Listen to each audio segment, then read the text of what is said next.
There have been lots of issues when it comes to the Formula 1 ground effect cars. The one that has been very much present and active is the porpoising issue. In the pre-season testing in Bahrain, we saw that the now heavier and narrower cars will experience vertical oscillations, or a phenomenon known as porpoising. This was caused by the air stalling beneath the cars, due to the cars using the floor as the main generator of downforce. This is why the FIA had to get involved, because the new problems have now become more and more evident from the Azerbaijan GP and above. However, things are much more complicated than you would think, and it would take us a couple of minutes to explain everything. Therefore, stick around with us until the end of this video to find out more. As we mentioned at the beginning of this video, the 2022 season has started with the porpoising issue being the main concern in the sport. The issue has affected some teams more than others, with Mercedes experiencing the biggest hit in their performance. Their cars were bouncing the most on the main straights and even in the medium-speed corners, to that extent where they were losing up to a second from their rivals Ferrari and Red Bull ahead. The team was very vocal about the changes in regulations when it comes to ride height and bringing back active suspension, but the FIA didn't even want to hear about these prepositions. However, after the Azerbaijan GP and after Hamilton exited his car limping, Gasly said that he was on painkillers prior to the race due to the pains he experienced in the qualifying sessions, and the FIA had to get involved. It's not the way Mercedes would have hoped for initially, since the FIA said that they'll introduce metrics that will measure the vertical oscillations and therefore force the team to raise the ride height or make changes to the car setup in order to comply with the rules. Apart from that, the FIA would inspect the skids and plank wear on the cars, as they wouldn't be allowed to flex more than 2mm, meaning that if the wear is more than 2mm, the cars will be excluded from the race. We'll explain a bit later about Mercedes' accusations towards Red Bull and Ferrari that led to the porpoising rules being implemented in the first place, with some of them seeing the daylight in 2022 and some of them from 2023. First, let's talk about why the FIA decided to intervene when team principal like Binotto and Horner were adamant that it is a one-team problem, and if it wasn't for Mercedes pushing for the changes to happen, they wouldn't have happened in the first place.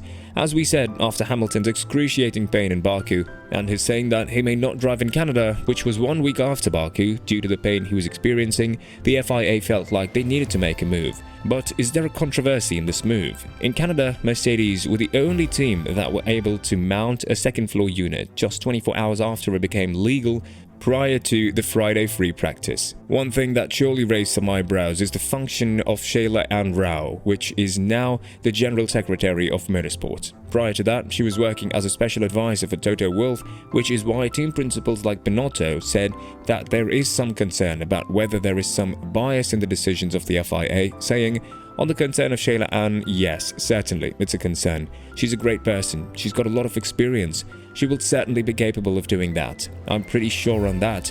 It's a concern, but only a concern. It's down to them to make sure that there will be no conflict of interest at all to behave properly. And it's down to the president to ensure it. I've got to trust they will do it. As Ferrari, it's a concern. I'm pretty sure that through the behaviors, through the decisions, they will prove it a wrong concern," said Binotto. Sheila Ann responded to these critiques, saying that the world of Formula is full of X's and that she isn't worried about these accusations, adding, "Before I worked for Mercedes, I was Director of Legal Affairs at the Federation. The world of F1 is like that. You go from one team to another. It's full of X's of something. Even F1 President Stefano Domenicali is ex-Ferrari, but I don't worry about certain rumors. I move on and continue to do what I have always done, work," said Sheila Ann. Nevertheless, the decision was made and the F1 will see some new implementations from the Belgian GP after they were initially set to take place at the Hungarian GP. The metrics and the inhibition of flexible floors will be implemented after Russell and Wolff accused Red Bull and Ferrari to have flexible floors, and that's why the difference was so big between them and Mercedes. Spa is going to be interesting. There are some changes to some of the regulations which may bring other teams towards us. I think we as a team have a lot of confidence in ourselves and faith that we're doing a great job, and there's no reason we can't be in the mix," said Russell. There is no doubt Ferrari and Red Bull have pushed the regulations in that regard, and we have respected it as the regulation was intended. There's no guarantee that it would bring them close to us. We know if it was on our car, it would make us slower. There's no guarantees, every car is different, but it's not going to help them, that's for sure, finished Russell. There was a quick response from Horner on this matter, saying, "The technical directive has no effect on us. We need quick clarification on what the rules are in 2023. I hope as early as this week prior to the Hungarian GP. It's 10 past midnight and Cinderella has already left, said Horner. After this, the porpoising regulations were approved by the FIA regarding the 2023 season, as it was initially reported that at least 6 out of 10 teams in the paddock were very much against these regulations. The first reason why is that, according to Binotto and Horner, Mercedes is the only team that has struggled a lot with these issues and hasn't been able to find a fix quicker than other teams. The second reason is that it's already too late for changes to be made for the next season, as teams have already focused on producing the 2023 cars. Nevertheless, the regulations were made, and this is what will happen in 2023. The floor edges have been raised by 15mm instead of the initial proposal of 25mm. This is one of the 4 changes that the FIA suggested, and since it's a problem for the drivers' health, the FIA didn't need the votes on the teams to push through the regulations. Apart from that, the raising of the underfloor diffuser throat, applying more stringent lateral floor deflection test, and introducing a more accurate sensor to help quantify aerodynamic oscillations and police them more effectively will take place from 2023 and beyond. Changes to the roll hoop will also be made, following the scary accident of Joe in Silverstone. Although the halo saved his life, the roll hoop didn't function properly, which is why the FIA will implement a more rounded roll hoop and therefore prevent drivers from rolling on the back of the car. We've seen how crazy these accidents can be, and the last thing we want is another death in this sport after Jules Bianchi lost his life in 2014 after the horrifying crash in Suzuka. The teams are still struggling to reach the budget cap, unhappy at the cost implications of the relative late approval of the rules package.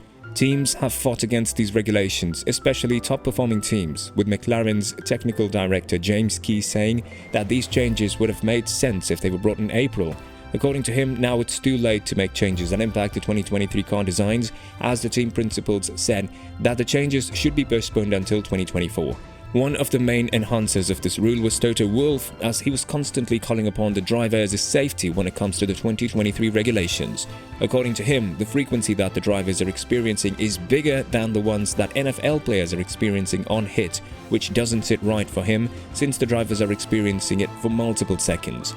There's all this talk of lobbying in either direction, but I think fundamentally, what are we talking about? The FIA has commissioned medical work for the porpoising. The summary of the doctors is that a frequency of 1 to 2 Hz sustained over a few minutes can lead to brain damage. We have 6 to 7 Hz over several hours.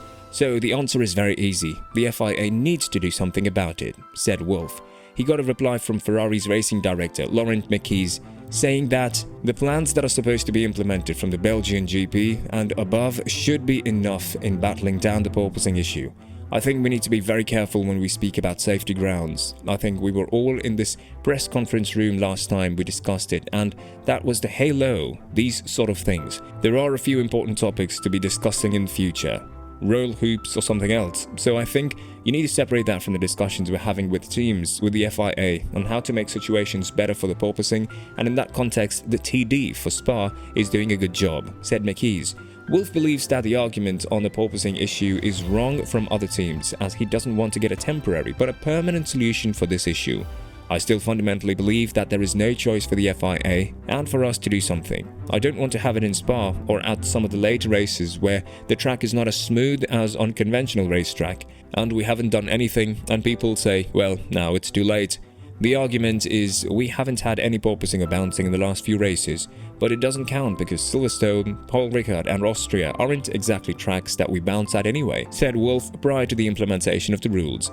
It seems like it has gone in the way of Mercedes, as the raising of the floor edges will help them massively in fighting the porpoising issue. With how it's going so far, Mercedes are really close to catching up to Ferrari in both Drivers' and Constructors' Championships. Russell sits just 20 points behind Leclerc, while Mercedes sits 30 points behind Ferrari, who lost grasp of the championship battles due to reliability issues and blunders in their tactics. Apart from this, the FIA has voted on the 2026 regulations, which will see much bigger electrification of the cars and bigger power from the electric units up to 350 kilowatts.